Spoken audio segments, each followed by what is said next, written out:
Tonight, Donald Trump will be accepting the Republican nomination for the presidency of the United States.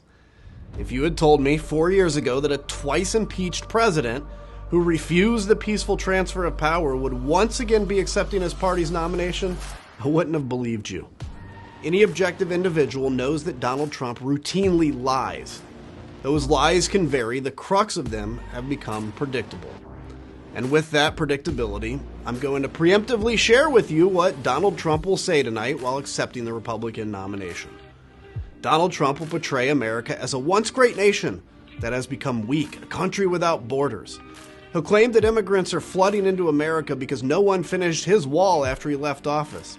And he'll portray himself as the only person who can secure the border. He'll make grandiose claims that under his watch, America had the greatest economy in history and that since he left office, inflation is killing the American economy and destroying jobs. He'll paint a picture of an America overrun with crime, where criminals are allowed to do whatever they want while politicians attack police officers and fail to back the blue. He'll depict the blue-collar working class as the forgotten class, promising to fight for them and bring back their jobs. He'll claim we're on a path to World War III and that our standing in the world has diminished. And of course, he'll reference the 2020 election as being rigged and stolen. Simply put, he will paint a picture of carnage. He's going to try to scare you because Donald Trump wins on fear. He does not win on hope, optimism, or presenting a unified vision for America to come together and solve big challenges. The question every American should be asking, does Donald Trump's track record show he is capable of accomplishing these important goals?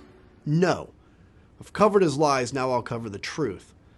The truth is, while the border needs to be secured, Donald Trump is responsible for killing a bipartisan immigration bill that would have implemented the strongest border policies ever because he wanted to run on the issue of immigration for his own benefit and to the detriment of the American people. During Donald Trump's presidency, the American economy lost jobs. Under Reagan, Bush 41, Clinton, Bush 43, Obama, and now Biden, the American economy added millions of jobs.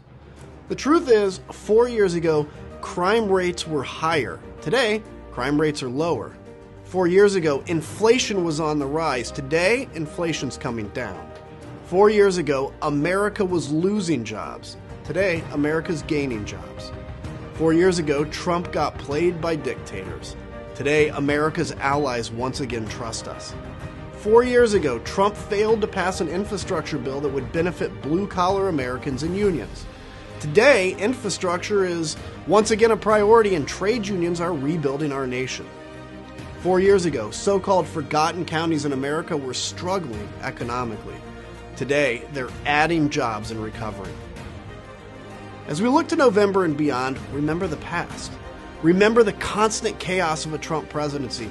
Remember how China's influence grew, how American farmers lost market share, how we lost jobs, how infrastructure was ignored, and how America's standing in the world was diminished.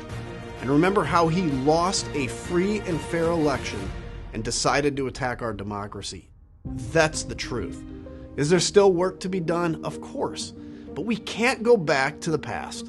America's best days are in front of us, not behind us. And when we all come together as Americans, there is nothing we cannot accomplish.